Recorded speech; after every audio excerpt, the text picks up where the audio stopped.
Okey, saya nak tanya satu soalan mudah saja. Maksud saya, anda pernah tak scroll Netflix tapi tablet lama anda lagging?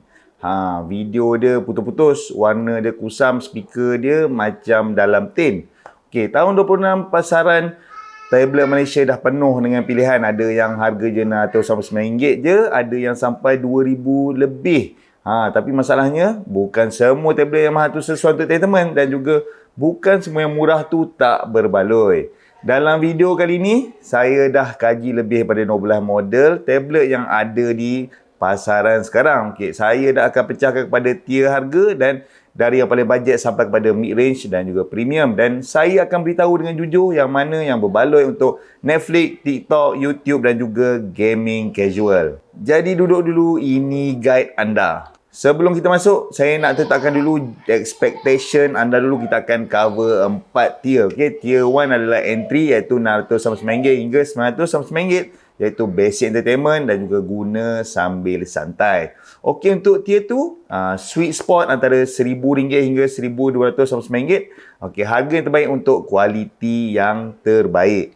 Untuk tier 3, upper mid RM1,300 hingga RM1,599 untuk display yang lawa dan juga prestasi yang lebih serius. Untuk tier 4, premium yang berharganya RM1,600 sehingga RM2,200 untuk yang nak yang terbaik saja. Satu peringatan awal, kalau bajet anda bawah RM600, saya sarankan tunggu dulu ataupun simpan sikit lagi. Tablet bawah 600 ada yang sekarang ni anda terlalu banyak kompromi untuk entertainment. Okey, display yang rendah dan juga orang panggil speakernya yang lemah dan juga prosesor yang perlahan dan akan mungkin membawa kepada lagging. Kalau anda nak guna untuk sekolah ataupun kerja ringan saja, ada video lain yang saya dah buat. Tapi kalau anda nak Netflix yang smooth dan juga speaker yang kuat, kita akan mula daripada tier 1. Baik, kita mulakan dengan tier 1 entry range RM999 sehingga RM999. Peak utama adalah Redmi Pad 2 4G yang berharga RM999 sehingga RM999. 3 sebab saya pilih ini. Sebab yang pertamanya adalah display dia 2.5K pada harga bawah RM1,000. Ini suatu yang rare untuk Netflix dan juga YouTube. Resolusi ini cukup sharp. Okey, anda tidak akan nampak pixel. Okey, yang kedua, quad speakers dengan Dolby Atmos. Di tier ni banyak tablet guna dua speaker yang lemah. Redmi Pad 2 ada quad speakers. Beza yang ketara bila anda layan cerita action ataupun drama. Boleh menangis-nangis tengok cerita Korea. Yang ketiga, ada 4G LTE, bermaksud anda boleh masukkan SIM card dan juga gunakan internet tanpa Wi-Fi.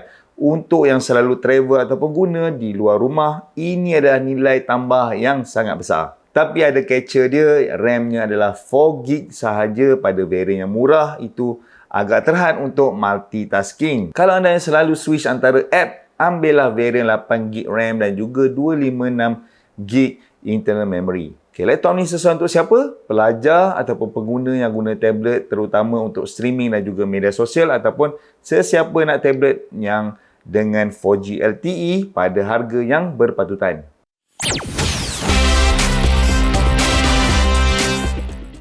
Sebelum saya teruskan, jika anda tengah plan nak beli laptop ataupun tablet untuk tahun ni, saya ada hadiah untuk anda. Saya dah siapkan satu PDF checklist yang percuma. Checklist beli laptop dan juga tablet bajet pada tahun 2026. Lebih 8 bahagian termasuk Mythbuster, panduan spek dan juga tips beli online yang ramai tak tahu. Saya berikan secara percuma, caranya mudah. Link ada dalam description. Dekat bawah ni, sign up je newsletter saya, terus dapat dalam email anda. Mari kita teruskan dengan tier 2, sweet spot RM1,100 sehingga RM1,299. Peak utama adalah Xiaomi Pad 7 yang berharga RM1,299 hingga RM1,599. Kenapa ini sweet spot untuk entertainment? Display dia 3.2K dengan 1044Hz. Itu kombinasi yang jarang ada di harga ini. Netflix akan kelihatan crystal clear bila anda scroll TikTok ataupun YouTube. Animasinya smooth macam butter. 144Hz itu yang beza yang akan anda rasa lepas guna. Kebiasaannya 60Hz. Snapdragon 7 Plus Gen 3 pula cukup kuat untuk streaming 4K, gaming casual dan juga multitasking tanpa lag. Wi-Fi 6E bermaksud streaming lebih stable kalau router anda sabot. Okey, kurang buffer dan juga kurang drop. Satu kelemahannya untuk tablet ni adalah Xiaomi Pad 7 ni tiada LTE. Sepenuhnya bergantung kepada Wi-Fi.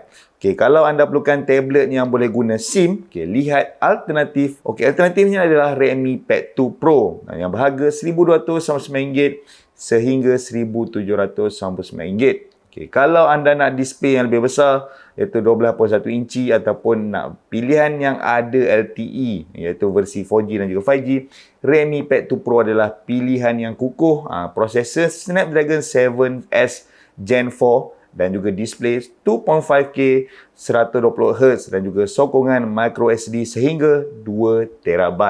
Versi 5G pula sesuai untuk anda yang kerap bekerja dari luar pejabat. Tablet ni sangat sesuai kepada sesiapa yang nak tablet premium untuk entertainment harian. Netflix Marathon, YouTube dan juga TikTok tanpa perlu keluarkan duit yang lebih daripada RM1,500. Okay, mari kita beralih kepada tier 3 iaitu upper mid range RM1,300 sehingga RM1,599. Okay, peak utama untuk dalam range ni adalah Poco Pad X1 yang berharga RM1,359 sehingga RM1,499. Poco Pad X1 ni datang dengan 512GB storage iaitu 2 kali ganda lebih besar daripada kebanyakan tablet di tier yang sama. Okay, untuk anda yang suka download movie untuk tengok offline, ini game changer. Okay, aspect ratio 3:2 pula adalah lebih tall daripada biasa 16:10. Ini lebih selesa untuk membaca dan juga browsing web sambil masih cantik untuk tengok video landscape. UFS 4.0 storage bermaksud loading app dan juga file lebih pantas daripada kebanyakan pesaing pada harga ini. Alternatifnya adalah Honor Pad X9A RM999 sehingga RM1,299. Snapdragon 685 120Hz dan juga lebih murah tapi prosesornya lebih rendah sikit sesuai untuk pengguna yang memprioritikan harga. Seterusnya Honor Pad 9 RM899 sehingga RM1,199. Diamond City 6080 90Hz ada micro SD, pilihan yang stable untuk bajet yang lebih tight. Tablet ni sesuai untuk gamer yang casual, pengguna yang suka download konten untuk offline ataupun sesiapa yang nak storage besar tanpa perlu beli tablet premium. Mari kita beralih kepada tier 4 yang premium RM1,600 sehingga RM2,200. Samsung Galaxy Tablet S10 FE berharga RM2,199. 3 sebab ia layak untuk masuk tier premium iaitu S Pen disertakan secara percuma dalam kotak. Kalau anda pelajar ataupun profesional yang suka ambil nota, ini adalah orang panggil value added yang sangat besar. Stylus untuk tablet Android lain biasanya kena beli berasingan antara RM100 sehingga RM300. 12GB RAM pula bermaksud multitasking yang lebih lancar. Boleh buka banyak app serentak tanpa restart. Ekosistem Samsung DeX tablet ini boleh dijadikan desktop mini bila sambung ke monitor. Fungsi yang tiada pada kebanyakan Android tablet. Dua kelemahannya iaitu displaynya 90Hz terasa sedikit di belakang berbanding Xiaomi dan juga Poco yang ada 144Hz di harga yang lebih rendah. Okey, harga RM2,199 itu tinggi untuk apa yang ditawarkan daripada spek. Anda bayar untuk ekosistem Samsung dan juga S Pen, bukan raw performance. Alternatif lain dalam range harga ni iaitu Apple Pad 11 inch iaitu Gen 11. Berharga antara RM1,599 sehingga RM2,899. Kalau anda dalam ekosistem Apple ataupun nak tablet yang boleh buat kerja serius, di samping entertainment, iPad 11 dengan chip A16 Bionic adalah pilihan terkuat di pasaran. Netflix dalam Dolby Vision, YouTube 4K dan juga battery life yang konsisten. Tapi total cost kalau nak tambah Apple Pencil dan juga keyboard boleh cecah hingga RM3,000 hingga RM4,000.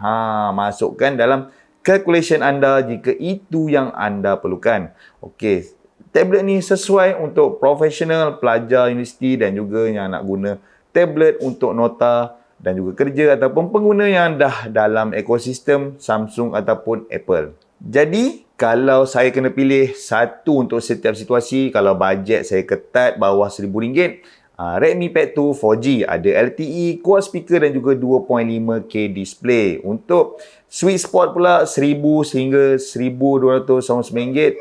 Xiaomi Pad 7 dengan 3.2K 144Hz. Terbaik untuk Netflix Marathon. NAS storage yang besar dalam bajet 1,300 hingga 1,500 ringgit, kita boleh dapatkan Poco Pad X1 512GB 3.2K dan juga 144Hz. Untuk ekosistem yang lengkap dalam RM2,000, Samsung Tab S10 FE ataupun iPad 11. Satu perkara yang saya nak tekankan untuk entertainment khususnya Netflix dan juga YouTube, display dan juga speaker tu lebih penting daripada prosesor. Jangan tertipu dengan spek prosesor semata-mata. Semua link Trusted Shop ada dalam description. Kalau anda nak beli melalui link tersebut, ia dapat membantu channel ini terus membuat konten seperti ini. Okey, sebelum saya habiskan video hari ini, saya nak bagi anda satu benda yang saya dah penat sangat nak siapkan dan ianya percuma untuk anda. Ini ada checklist beli laptop dan juga tablet bajet 2026. Saya compile benda ni daripada data-data yang ada. Lebih 8 bahagian penuh. Ada spec comparison, ada mythbuster dan perkara yang ramai pembeli selalu tersalah faham dan juga tips membeli online dan juga checklist muktamad sebelum anda klik membeli. Saya rasa kalau anda ada benda ni, masa mula-mula beli laptop dulu, saya dah jimat ratusan ringgit.